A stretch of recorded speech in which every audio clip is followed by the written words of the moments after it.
Halo teman-teman, Assalamualaikum warahmatullahi wabarakatuh. Perkenalkan, nama saya Ana Fitria. Saya dari mahasiswa psikologi UIN Wali Songo Semarang. Nah, di sini saya akan membahas sedikit tentang konsep dasar PAUD mengenai bentuk layanan PAUD dan permasalahan yang muncul di pendidikan anak usia dini. Oke, sebelum kita membahas materi pada hari ini, kita harus tahu dulu nih, pendidikan anak usia dini itu apa? Jadi, pendidikan anak itu harus dimulai sejak usia dini. Kenapa? Karena di usia dini ini merupakan periode awal yang penting dan mendasar dalam pertumbuhan dan perkembangan anak.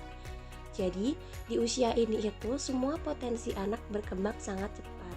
Karena itulah mengapa pendidikan anak itu harus dimulai sejak usia dini. Nah, di sini PAUD itu menjadi salah satu lembaga formal yang mengajarkan pendidikan kepada anak usia dini sesuai dengan kebutuhan anak. Pendidikan anak usia dini merupakan pendidikan yang sasaran utamanya adalah anak usia di bawah 7 tahun. Nah, selain mengajarkan mengenai pengenalan huruf dan angka, lembaga PAUD juga membantu menerapkan pendidikan berkarakter pada anak usia dini. Selanjutnya ada fungsi pendidikan anak usia dini. Yang pertama ada fungsi adaptasi. Fungsi ini itu berperan dalam membantu anak melakukan penyesuaian diri dengan berbagai kondisi lingkungan. Nah, seperti beradaptasi dari lingkungan rumah ke lingkungan sekolah. Nah, di sini anak juga belajar mengenali dirinya sendiri. Yang kedua ada fungsi sosialisasi. Fungsi ini itu berperan dalam membantu anak agar si anak itu punya keterampilan sosial yang mana itu berguna dalam pergaulan. Nah, kita itu makhluk sosial, jadi kita perlu menanamkan keterampilan sosialisasi pada anak usia dini. Yang ketiga, ada fungsi bermain. Nah, secara intelektual, bermain itu akan memungkinkan anak untuk menyerap informasi baru sehingga mereka bisa memanipulasinya agar sesuai dengan apa yang telah diketahuinya. Nah, biasanya itu kalau di PAUD, metode pembelajarannya itu menggunakan kegiatan bermain. Nah, dengan kegiatan ini itu bisa mengeksplorasi dunia si anak serta bisa membangun pengetahuannya. Jadi dengan metode ini tuh anak bisa terus berlatih dan meningkatkan cara berpikir serta mengembangkan kreativitasnya. Nah, dari pengertian dan fungsi tersebut dapat kita simpulkan tujuan dari pendidikan anak usia dini ini memberikan pendidikan yang bisa membantu pertumbuhan dan perkembangan jasmani dan rohani anak agar anak ini nantinya memiliki kesiapan dalam memasuki pendidikan lanjut. Nah, selanjutnya bentuk layanan PAUD. Yang pertama ini ada jalur pendidikan formal, ada dua, yaitu yang pertama ada Taman Kanak-Kanak atau TK. TK ini adalah salah satu bentuk satuan PAUD yang menyelenggarakan program pendidikannya untuk anak usia 4-6 tahun. Yang kedua ada Raudatul Atfal atau RA. Ini hampir sama kayak TK untuk anak usia 4-6 tahun. Nah, bedanya kalau RA ini tuh berada dalam lingkup Kementerian Agama. Selanjutnya ini ada jalur pendidikan nonformal. Nah, ini ada Taman Pendidikan Anak atau TPA. Ini untuk anak usia 0-6 tahun. Nah, biasanya ini tuh buat yang orang tuanya sibuk. Jadi mereka itu menitipkan anaknya di taman penitipan anak.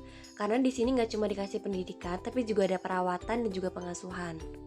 Yang kedua itu ada kelompok bermain atau KB.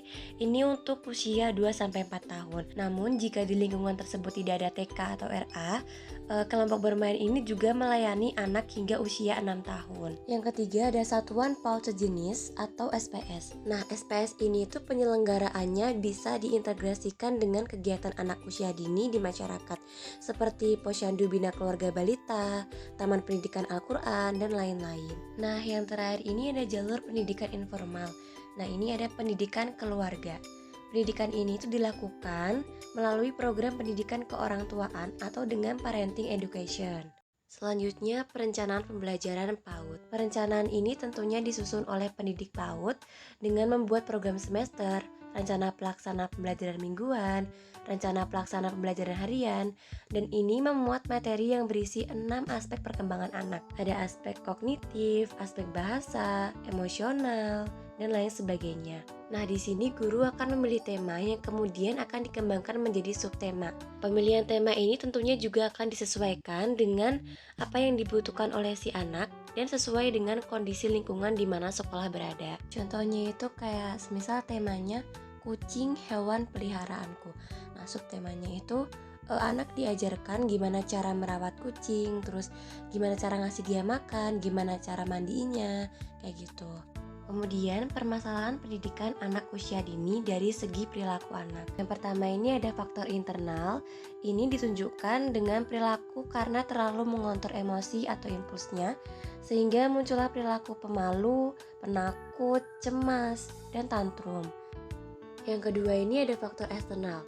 Ini ditunjukkan dengan karakteristik kegagalan anak dalam mengontrol emosi dan impuls-impuls pada dirinya, sehingga muncullah perilaku agresif, tidak patuh, permusuhan, usil, mengganggu temannya, dan lain sebagainya. Ada beberapa faktor yang menyebabkan timbulnya permasalahan seperti tadi, yaitu ada faktor kecerdasan, perasaan, kemauan, dan lain-lain. Contohnya, biasanya anak itu kalau perasaannya dia bosan, mungkin dia bisa tantrum, cemas, agresif, nggak patuh, dan lain-lain.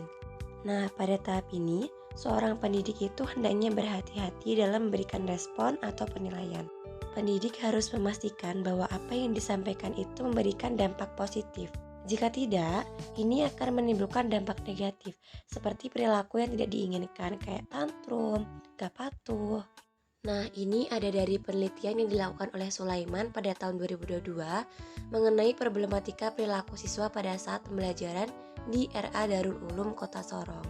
Terdapat beberapa permasalahan yang muncul, seperti peserta didik yang kurang antusias dalam proses pembelajaran. Nah, ini biasanya dia membuat kegaduhan. Nah, yang kedua itu kurangnya variasi metode pembelajaran. Jadi, pendidik itu selalu menggunakan metode yang sama pada setiap pembelajaran.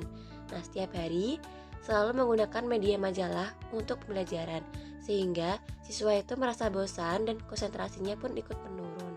Dari permasalahan tersebut, upaya yang harus dilakukan untuk menanganinya adalah pendidik menjalin komunikasi yang khusus dan personal, kemudian memberikan kegiatan atau pekerjaan yang lain terhadap peserta didik yang membuat kegaduhan.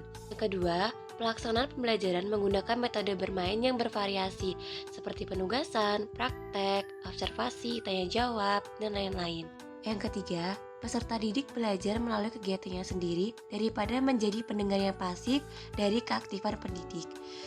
Dia nggak bisa kayak dikasih metode ceramah kayak kita kuliah, karena kalau si anak itu dikasih metode ceramah aja, mereka itu akan mudah bosan, sehingga kalau mereka bosan, mereka bisa membuat kegaduhan. Nah, yang terakhir, pengetahuan yang diberikan kepada peserta didik harus sesuai dengan minat dan hasrat serta seiring dengan tingkat perkembangannya. Dari penelitian yang dilakukan oleh Sulaiman tadi juga muncul permasalahan pada guru atau pendidik di RA Darul Ulum Kota Sorong. Yang pertama ada ketidaksesuaian kompetensi akademik, yang kedua ada kesejahteraan pendidik, dan yang ketiga ada kurangnya sarana prasarana. Nah, untuk menangani masalah tersebut, dari segi pemerintah ini sudah mulai memberikan apa yang menjadi standar kualifikasi akademik pendidik, yaitu mereka memberikan beasiswa bagi pendidik antara lain program kualifikasi guru RA dan madrasah, program dual mode system, dan bentuk-bentuk beasiswa yang lain. Nah, semoga dengan adanya program ini diharapkan para pendidik ini mempunyai kompetensi akademik yang dibutuhkan. Sekian presentasi dari saya. Terima kasih sudah menyimak video ini sampai akhir. Lebih kurangnya mohon maaf. Wassalamualaikum warahmatullahi wabarakatuh. Semoga bermanfaat.